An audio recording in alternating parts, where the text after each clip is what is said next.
Dragon Ball Sparking Zero comes out in about a week or so, depending on if you pre-ordered or not. And you know, you're probably just as excited as I am for the game. You're watching gameplay videos, you're watching reviews on the game, you're going back watching reviews on the old game. You're probably even, you know, you're probably even hopping on the old game. You know, this is actually Budokai Tenkaichi 4, the mod, but it's still same shit, really. You know, you're doing all of that. You know, but me personally, I came across a certain review last night, right? It was by Gameology. Before I continue, this is not like any kind of attack or anything. I mean, like, you know, I don't. Who am I? You feel me? Like, I got like a cool little 2K right now. This guy has 2 mil. You know, I'm not trying to, you know, take any shots or anything, but I'm just simply going over the review he left just to like address some points he made in the video. Again, like this is like straight his opinion, and I'm gonna, you know, respect his opinion and stuff like that to the best of my ability. But you know, I just wanted to make a little video, you know, dissecting the points that he made, because some of them were a little bit iffy. So yeah. But when Dragon Ball started using a boilerplate arena fighter template back in 2002 with the introduction of the Budokai series, the franchise has felt like it's been stuck in a hyperbolic time chamber. Right off the bat, bro, he starts to compare Budokai Tenkaichi to the original Budokai, which is understandable because of the same names and stuff like that. But it's like these games could not be more different. Like, one is literally 2D and the other one is a standard arena fighter, you know what I'm saying? So it's like the fact that he even started by comparing the game to the other game is just like, it's already off to a bad start, you know? It's already setting them up for failure. With over 20 different DBZ arena fighters released in the past 20 years. And I feel like I really feel like he might not know what the term arena fighter means, because he has Budokai up here with fucking Budokai 2 and Fighters and fucking Dragon Ball Legends. What? Is that Dragon Ball Sagas? Come on, bro. Like, honestly, like, I feel like, and he says that Dragon Ball Sparking kind of fails to, you know, switch up the format or whatever, but it's like, how? I mean, it's a sequel to the old Budokai Tenkaichi games, and from what I've been seeing, I haven't personally played the game, but it really looks about the same, if not faster. You know, the gameplay that he shows is from like one of the first builds in the game. I'm pretty sure it's one of the first times we even saw gameplay of that game. I don't even know if he uses footage from newer builds. Yeah, like he's showing games like fucking Dragon Ball Legends. Like, bro, that's a mobile game.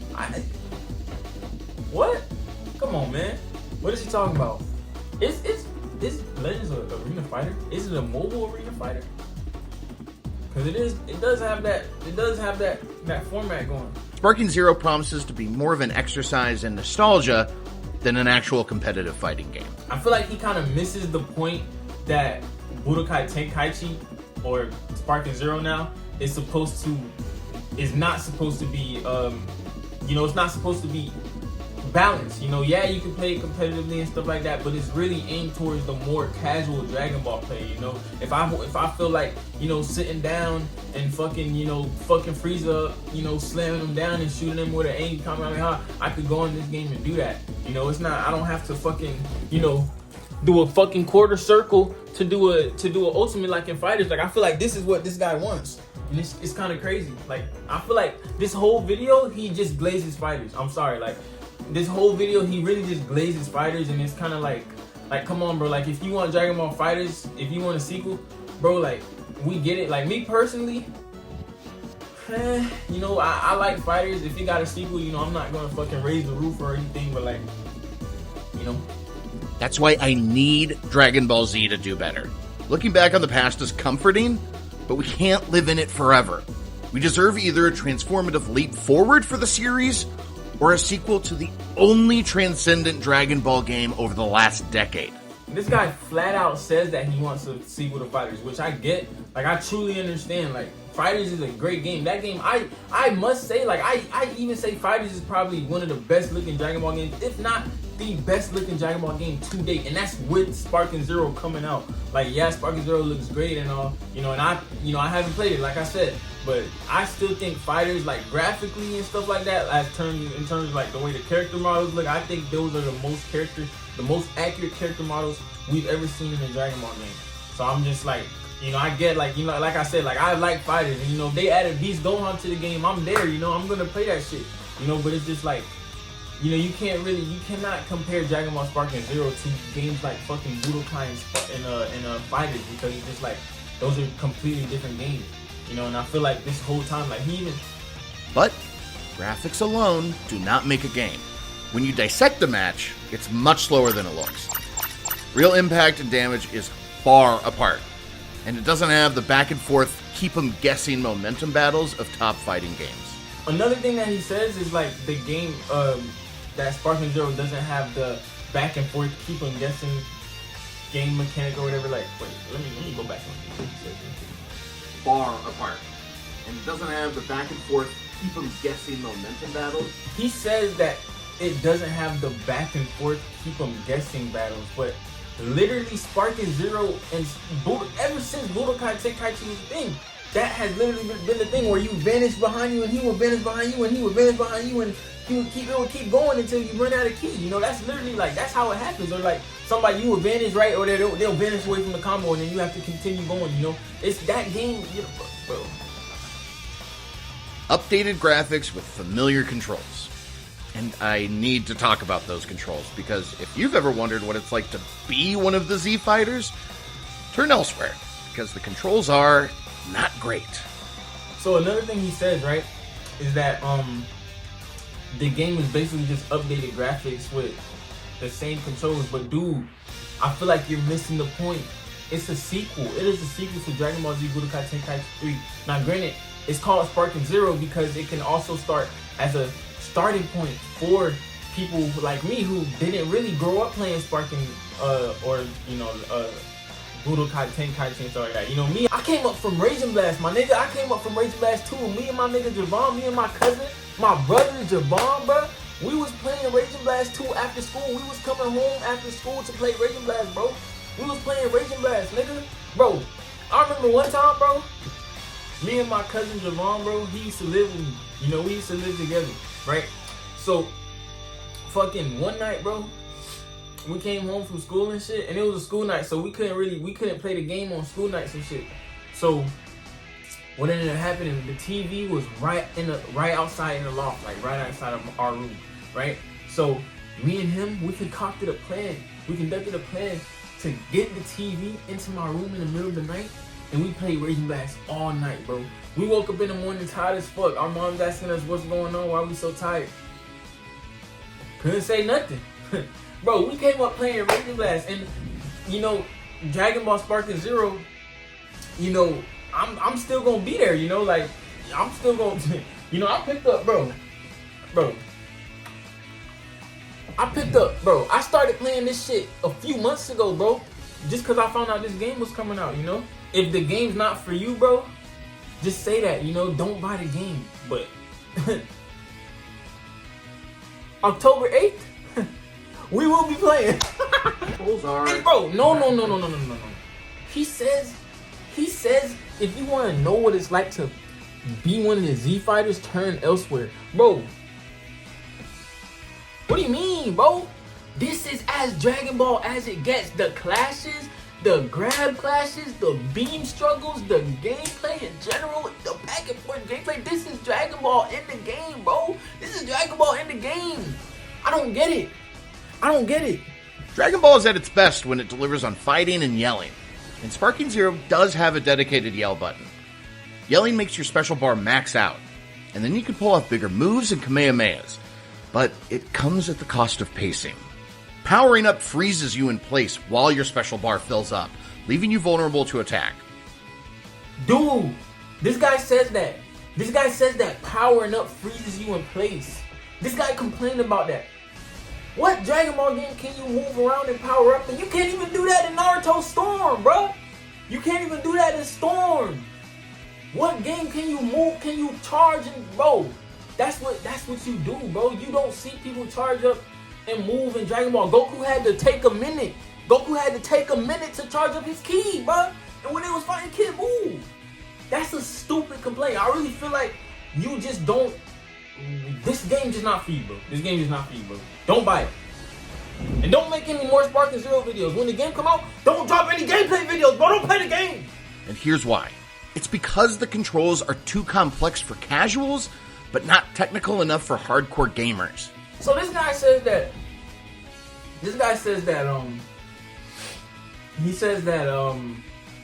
it basically lacks complexity, I guess. Is that what he's trying? I don't know if I'm misinterpreting, but he says that it's not advanced enough for casual players, but it's not technical enough for competitive players. I don't really understand that complaint. You see, the controls have been the same. They're the same as they are, like, and there's even an option. There's an option for standard and there's an option for classic controls. So what do you? I don't really understand, my man. I don't really get it. It's kind of like,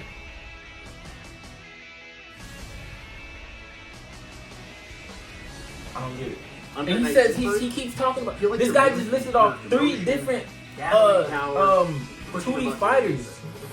This is not what this is, bro. I feel like you're mimicking character motion, gathering power, and pushing a button to release it. There's an emphasis on frame advantage, timing, and spacing that can mean the difference between victory and defeat. It becomes more of a dance at a higher level. Meanwhile, Sparking Zero feels like you're controlling a tank from very far away, and it's frustrating. Even the best fighting games can sometimes devolve into button mashing, but this is so counterintuitive that it borders on parody, which, hey, might be appropriate. Have you ever watched a Dragon Ball fight? It's all fast punches that don't hit, a knockdown, and a beam to finish it. It's awesome to watch. So he also says that the fact that Sparking... What? Okay, hold on. I might have to go back and review that. So he said that Sparking Zero gameplay looks like more of a parody than complex gameplay. And it's kind of like, again, that's what Sparking Zero is supposed to do. My dude, the gameplay that the footage that he just saw, Goku versus Cell, bro, that I could literally see that in my mind playing in Sparking, bro. Like I said before, the vanishes and the vanishes and the vanishes, and then the boom, the hit and the Kamehameha. That's how you do it. That's a Sparking combo. You could do that combo. You could do that in Sparking, bro. So I don't understand like what he's complaining about. Like I genuinely feel like this video was made to just shit on Sparking, bro. Just shit on, not to say like maybe it wasn't intentional, but maybe he has some hate to get out his heart or something. But there's no way you can't tell me like he's not hating on the game. And I'm not trying to shit on his opinion, bro, at all. I'm not trying to shit on his opinion, but I do disagree strongly. Like, bro, this is so counterintuitive. The game come out, bro. By this time next week, I will have played the game, bro. We will have played the game. Functionally, there are probably closer to a dozen or so character types, and that's being generous. With 182 slots, who's champing at the bit to play characters like Nail and Kakunsa? If they're gonna go all out, I want some crazy characters. Bulma in a robot, Taco Shirt Krillin, World Tournament announcer, Farmer with a shotgun. And another thing he says is that like the characters really play the same, so it's only really technically about a dozen characters, and it's really like, bro, that's not really true, bro. Everybody has, the controls are the same throughout the whole game, if that's what you're saying, but like, dude, come on, every character has different combo strings that you have to press buttons in different orders to continue them. Some of the combos look the same or whatever, some of the beams look the same, but like, he showed footage of Goku and Gohan doing a Kamehameha, having a similar animation. That's father and son. So once you've played one character, you've basically played them all. Dragon Ball Z games might be all about fighting and yelling, but Dragon Ball as a whole is so much more. And the games have a hard time bringing that sense of fun and confidence to the forefront. Except fighters, right? Sure. So basically, bro, I'm not even gonna entertain the whole video for real, because I gotta get ready for work. But basically, he just says that Sparking Zero is like not the step in the right direction that it advertises itself to be, and it's kind of like that could not be more wrong, bro. That could not be more wrong.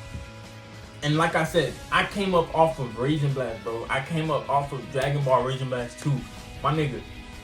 I used to sleep, bro. I remember the day I woke up and I got that game, bro. It was my birthday. I was sleeping next to the stairs. Don't ask me why I was sleeping next to the stairs.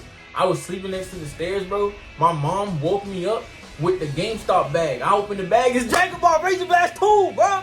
I came up from that shit. Now see, I'm gonna be there for Sparking. I didn't come up playing Dragon Ball Z Budokai Tenkaichi 3, but it's like people been waiting for that game. People been waiting for this game. I'm talking about like I think 13, 14 years, bro, and now people are getting it. You know, there were win screens like I don't know if you guys saw that Super Saiyan 3 Goku win screen of him doing Dragon Fist on Hirudegarn, but that shit looked stupid as fuck. From the early build, it looked crazy. But they updated it. As time went on, they updated it. You know, they're listening to feedback. They're taking everybody's, you know, they're taking the fans, you know, feedback into consideration with this one, and that is a step in the right direction in itself. And again, they added a whole bunch of characters from Super, and they already confirmed shit like superhero DLC, Dragon Ball Diamond DLC. That anime not even out, bro. The anime come out the same day as the game, and they already got content from that shit. And you gonna tell me it's not? That doesn't make sense. Dragon Ball Sparking Zero is probably already the greatest Dragon Ball game of all time. And like I said, I just started playing, bro. I just played Dragon Ball Z Budokai Tenkaichi 3 for the first time a few months ago, bro. I played that shit for the first time a few months ago, right?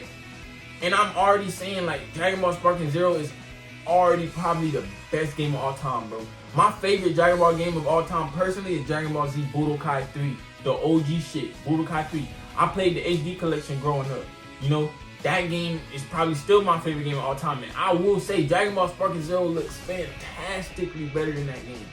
Fantastically. But that's not going to stop me from picking up my Steam Deck. But yeah, like I just feel like, yeah, maybe Sparking Zero is not really up this guy's alley. You know, I'm not trying to shit on his opinion again. I just strongly disagree, like I said, and I just feel like Sparking Zero has set a good precedent for the upcoming Dragon Ball games and anything upcoming Dragon Ball related in general. You know, like I said, they listened to the feedback of the fans. You know, they've been very good with the marketing. They've been, you know, dropping a trailer about like every month or so. So it's kind of like, I don't know, I think they're doing pretty good with this one, man. I mean, the game looks fantastic. The gameplay looks good.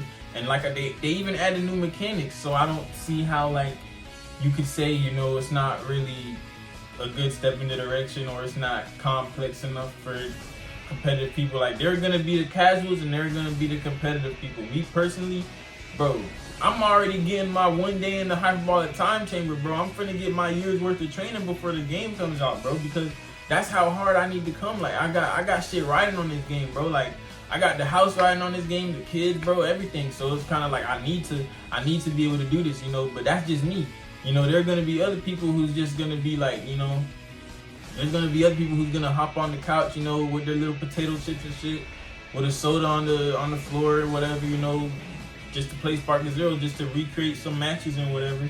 You know, the game is for really both genres. You know, it's for the Dragon Ball fans. So I just feel like if you want Fighters 2, you can go ahead and make your little, you know, email to Bandai, go ahead and send them that shit, and maybe you'll get what you want.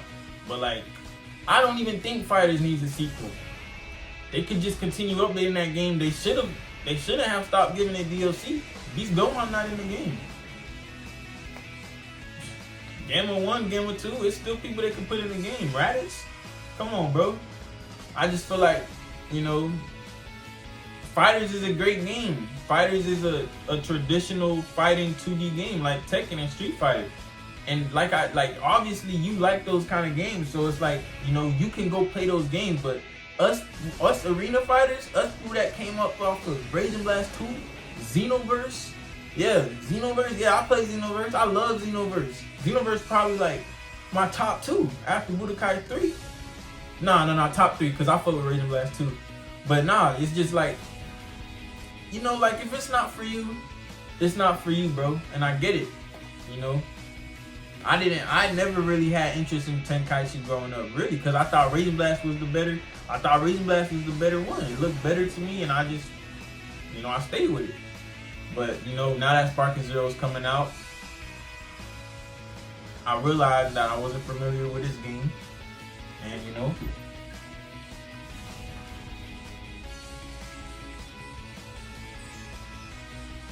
yeah. Now, Justin, If you're watching this, I hope you've been playing this shit, buddy.